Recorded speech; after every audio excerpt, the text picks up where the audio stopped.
आज की इस वीडियो में हम विलोपन विधि और प्रतिस्थापन विधि से समीकरण को हल करना सीखने वाले हैं।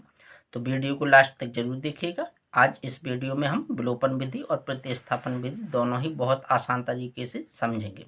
इन दोनों समीकरणों को विलोपन विधि से हमें हल करना है। तो विलोपन विधि से हल करने के लिए क्या किया जाता है कि जो y वाला पद है या तो हम इसको बराबर बना लें या फिर x वाले पद को बराबर बना लें। तो इस समीकरण में हम y वाले पदों को बराबर बनाएंगे। तो y वाला पद जो पहला है वह है 3y और जो दूसरा है वह है 2y। अब 3y को बराबर बनाना है और 2y को बराबर बनाना है। तो सबसे पहले क्या किया जाता है कि जो पहले समीकरण में y का गुणांक है वह 3 है, उसका गुणा हम दूसरे समीकरण में करवा देंगे और जो दूसरे समीकरण में y का गुणांक 2 है इसका गुणा हम पहले समीकरण में करवा देंगे।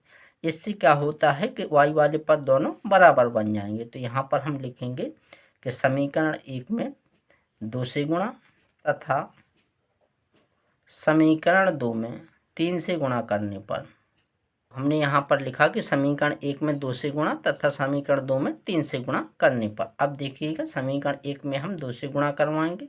गुणा हमेशा देखिएगा पहले पद में किया जाता है, फिर दूसरे में और फिर तीसरे पद में। तो देखिएगा पहले हम 2x में करवाएंगे तो यहाँ पर हो जाएगा 4x, फिर 2 का 3y में माइनस ज्यों करते हैं 3 दूना 6y बराबर 2 का करवाएंगे 13 में तो 13 दूना हो जाएगा 26।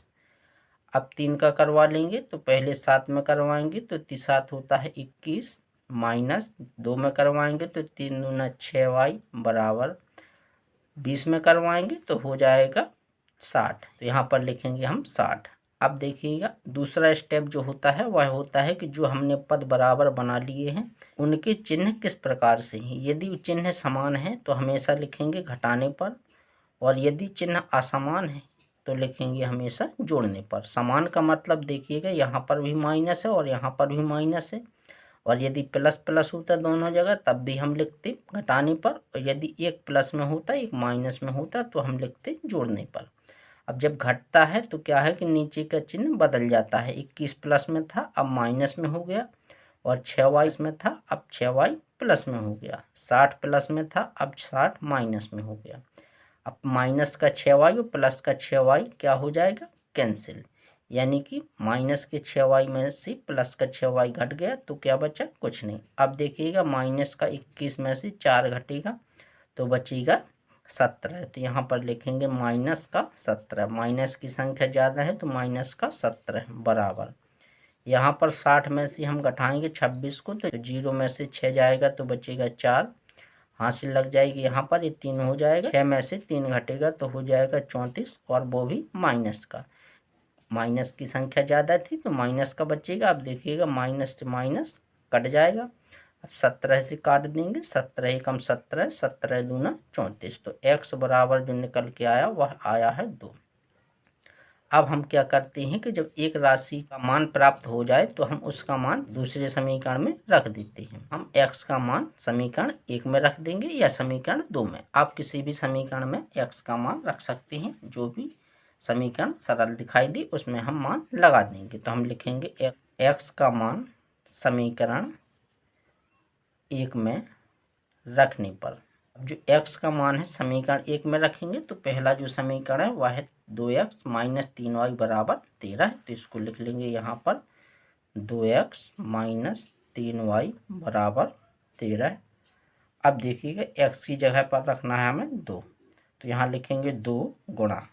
चर और अचर राशि के बीच में कोई चिन्ह नहीं दिया जाता है तो गुणा में हमेशा माना जाता है। तो यहाँ पर रखेंगे हम 2, तो 2 रखा माइनस 3y बराबर 13 है। अब कर देंगे इसको हल। देखिएगा 2 और 2 का गुणा होगा 4 आएगा, माइनस 3y बराबर 13 है। इसको कर लेंगे यहाँ पर हल। ये आएगा माइनस का 3y बराबर 13 है माइनस 4। तो माइनस का 3y बराबर आएगा 13 में से 4 घटेगा तो 9 बचेगा, तो 3 तिरका हो जाएगा 9। तो माइनस y बराबर आ गया 3। अब दोनों पक्षों में माइनस से हम गुणा कर देंगे। जब माइनस से गुणा करेंगे तो कितना आएगा, देखिएगा इसको हम ऐसे समझते हैं कि -1 का गुणा इस तरफ करेंगे और -1 का गुणा इस तरफ करेंगे तो माइनस माइनस प्लस हो जाएगा। तो y बराबर आएगा प्लस माइनस माइनस यानी कि 3। क्योंकि हमें माइनस वाई का मान नहीं निकालना था, हमें वाई का मान निकालना था। तो दोनों पक्षों में माइनस से गुणा करने पर तो x की जो वैल्यू आई है वह आई है 2 और y की वैल्यू जो आई है वह आई है -3। तो इस प्रकार से हम विलोपन विधि से किसी भी समीकरण का मान निकाल सकते हैं। अब देखिएगा हम सीखेंगे कि प्रतिस्थापन विधि से समीकरण को कैसे हल किया जाता है।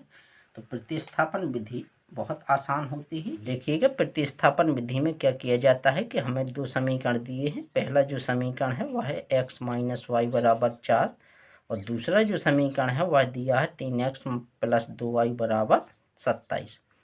किसी भी समीकरण से हम एक चर राशि का मान निकाल लेंगे। जैसे पहले समीकरण से हम लिखेंगे समीकरण 1 से। अब समीकरण 1 से या तो हम x का मान निकाल लें या फिर y का मान निकाल लें और उसका मान हम समीकरण 2 में रखेंगे। तो यहाँ पर लिखेंगे x - y = 4 दिया है।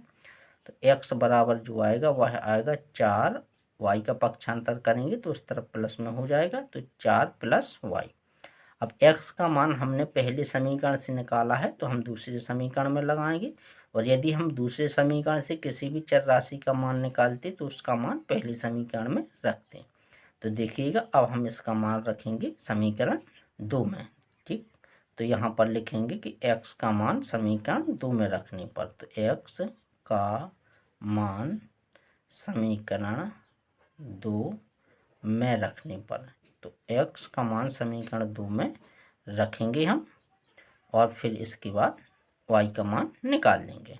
तो देखिएगा दूसरा जो समीकरण है वह दिया 3x + 2y = 27।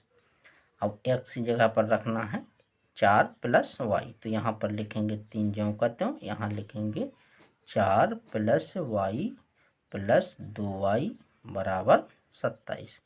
अब जो समीकरण हमारा है सभी पद y में हो गए हैं, तो अब इसको हम कर लेंगे हल। तो हल जिस प्रकार से देखिए समीकरण किया जाता है उसी प्रकार से इसे करेंगे। कोष्टक है तो पहले 3 का गुणा करवाएंगे 4 में और फिर 3 का गुणा करवाएंगे y से, तो 4 का करवा लेंगे तो 4 × 12 हो जाएगा और प्लस 3 का करवाएंगे 3y + 2y = 27। अब देखिएगा 3y और 2y जुड़ेगा तो हो जाएगा 5y = 27। 12 का करेंगे पक्षांतर तो हो जाएगा -12। तो 5y बराबर आया जो निकल के घटा लेंगे, 7 में से 2 गया 5 बचा और 2 में से 1 गया 1 बचा, तो काट देंगे फिर इसको। 5 एकम 5, 5 × 3 = 15। तो y बराबर जो निकल के आया वह आया है 3। अब देखिएगा एक चर राशि का हमें मान प्राप्त हो गया है कि y का मान जो आया है वह आया है 3। अब हम लिख देंगे कि y का मान समीकरण 1 में रखने पर या समीकरण 2 में, तो इसको हम यहाँ पर समझ लेंगे y का मान समीकरण 1 में रखने पर। तो y का मान समीकरण 1 में रखेंगे। समीकरण 1 दिया है वह है x - y = 4। अब y की जगह रखना है हमें 3, तो यहाँ पर रखेंगे हम 3, तो यहाँ लिखेंगे x - 3 = 4। तो x बराबर आएगा 4, 3 का पक्षांतर करेंगे तो माइनस से प्लस हो जाएगा और x बराबर जो आएगा वह आएगा 7। तो x की जो वैल्यू प्राप्त हुई है वह है 7 और y की जो वैल्यू प्राप्त हुई है वह है 3। तो इस प्रकार से किसी भी समीकरण को हम प्रतिस्थापन विधि से हल कर सकते हैं। तो आज की इस वीडियो में इतना ही। यदि आपको वीडियो पसंद आया हो तो चैनल को सब्सक्राइब, वीडियो को लाइक और अपने दोस्तों तक शेयर जरूर करें।